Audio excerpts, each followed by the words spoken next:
Hello, hello. To all my friends, welcome to this episode. Hey Marco, are you ready for the podcast conversation? Yeah, I'm always ready. So, let's start. So, what do you do for a living, Marco? I work as an English teacher at a high school. And what do you do, Sophia? Well, I am working as a software engineer. So, how long have you been working as a teacher? Well, I've been working as a teacher for about 10 years now. I started right after completing my education and have been passionate about education ever since. Wow, 10 years. That's quite an accomplishment. It seems like you must have a wealth of experience and knowledge to share with your students. How do you keep your passion for education alive after all these years? Well, staying passionate about education after so many years has definitely been a journey. One thing that has helped me is constantly evolving and adapting my teaching methods to meet the changing needs of students. That's great. How do you evolve and adapt your teaching methods to meet the changing needs of your students? Good question. Every year, I try to find new ways to make learning more engaging and relevant. Their enthusiasm and curiosity reinvigorate my own passion for teaching. Lastly, I make sure to take time for self-care and professional development, which helps me stay motivated and inspired to continue making a positive impact in the lives of my students. Sounds great. Thanks. Now you tell me about your work. What would you like to know? How long have you been working as a software engineer? Actually, I haven't been working for very long. I recently joined the company as a software engineer, and I'm excited to get started in this new role. Hey Sophie, that sounds awesome. Joining a new company as a software engineer must be really exciting. How are you finding the experience so far? What kind of projects are you working on? Hey Marco, joining the company has been a mix of excitement and learning. I'm working on a project to revamp the user interface for our main product. It's been challenging, but I'm enjoying diving into the code and brainstorming creative design ideas. Nice. So, how many brothers and sisters do you have? I have a younger sister who's 7 years younger than me.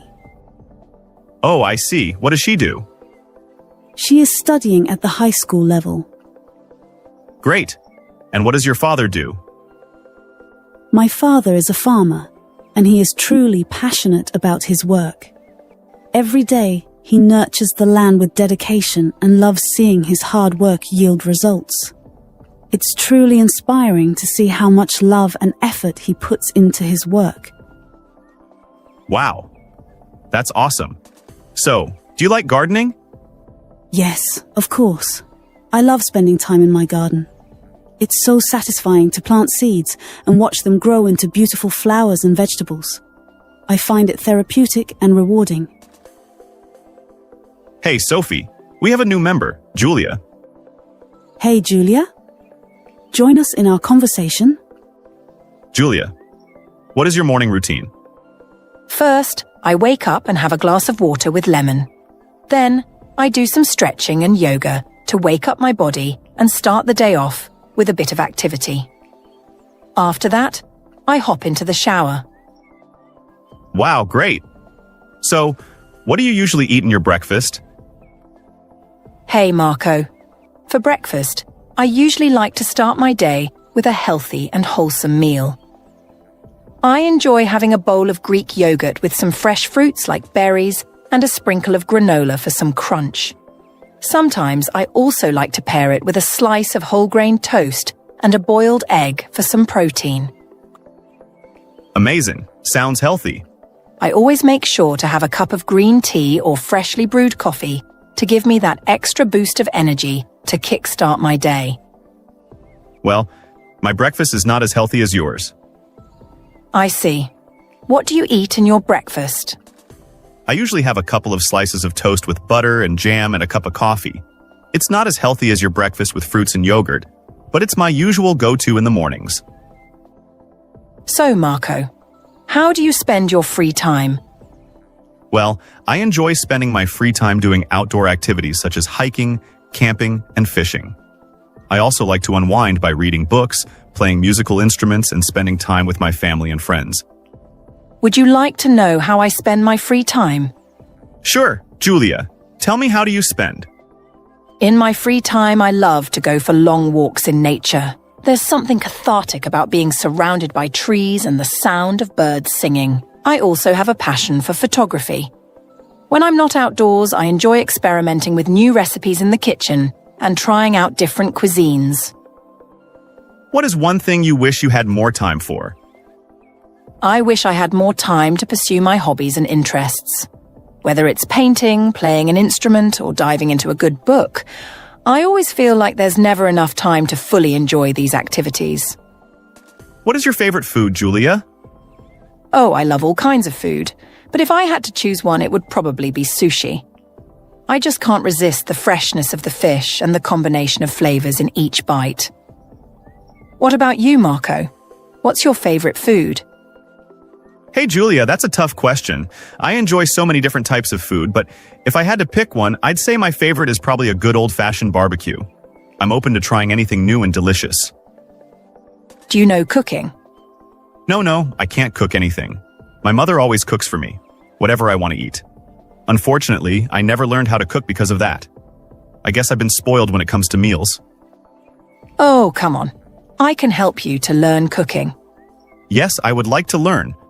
I want to cook for my future wife. That's wonderful, Marco. It's a lovely idea to be able to prepare meals for your loved one. I'm sure she will appreciate it so much. If you need any help or advice while learning, feel free to ask me. Cooking can be a great way to show love and care for someone. How often do you go out to eat at restaurants? Well, I usually try to go out to eat at restaurants once or twice a week. I enjoy trying different cuisines, and it's a nice change from cooking at home all the time. And you? Julia, I don't eat out as often as you do, but I do enjoy trying new restaurants when I get the chance. I find it refreshing to try different foods and experience new atmospheres. It's a nice way to break up the routine of cooking at home as well. Hey, Sophia. Why are not talking? Please join us. Yeah. I enjoyed your conversation. So, Sophia, do you have any questions for me? Yes. Are you married? No, I am not married. My family wants me to get married. That's good. Then when are you going to marry? I haven't made up my mind to get married now. I see. What's the problem? Why not now? I haven't found the right girl yet. Someone who truly understands and compliments me. I want to make sure I find the right person before taking such a big step. That's good. Marco. So, never had a girl before? No. I didn't have any girls. But I am looking for a girl. So, what qualities are you looking for in your life partner? Good question.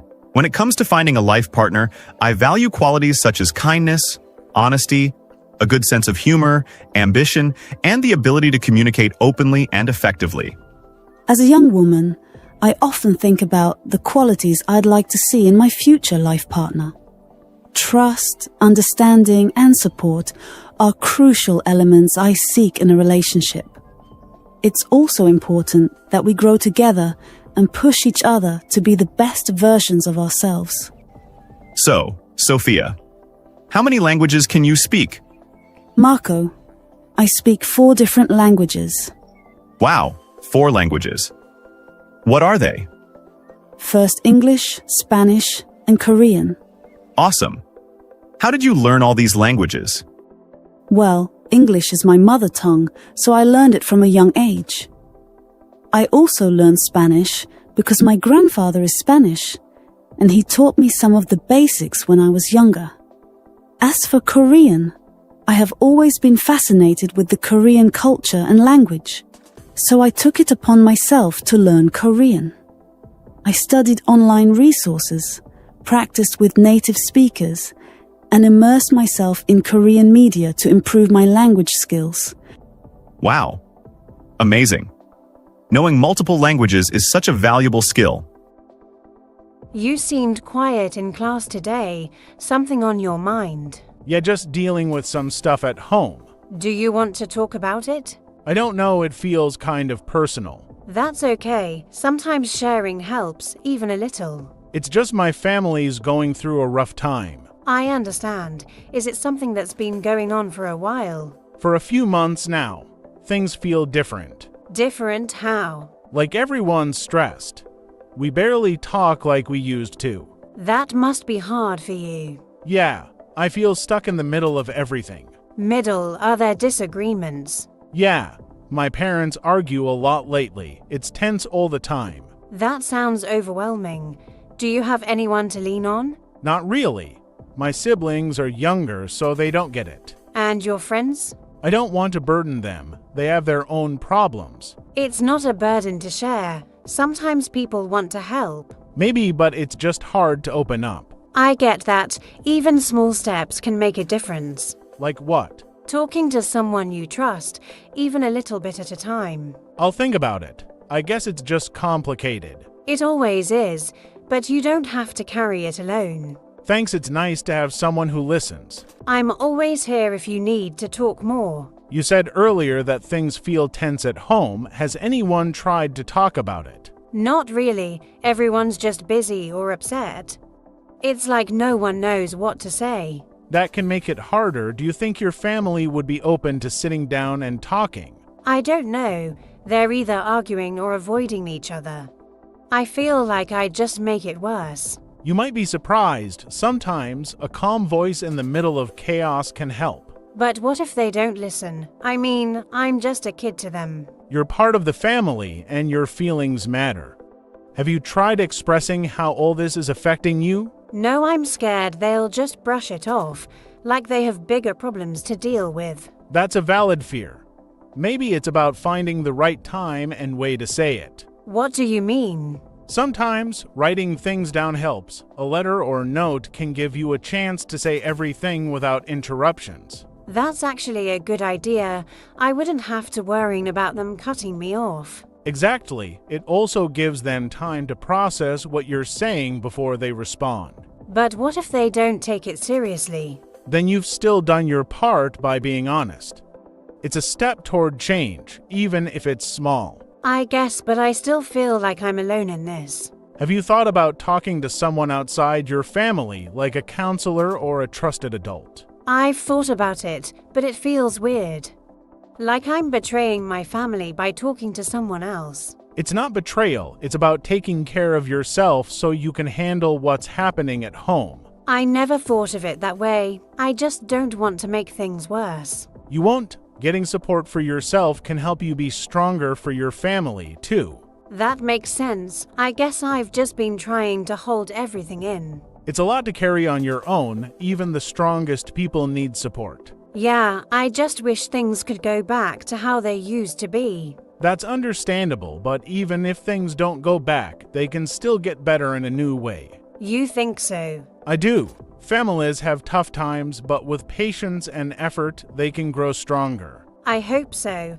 I'll try to talk to them or maybe write that letter. That's a brave step. Remember, progress takes time, but you're already moving forward. Thanks, it feels good to finally let some of this out. I'm glad. You don't have to do it all at once. Take it one step at a time. I will. Thanks for listening and helping me see things differently. Anytime, you've got more strength than you realize. Don't forget that.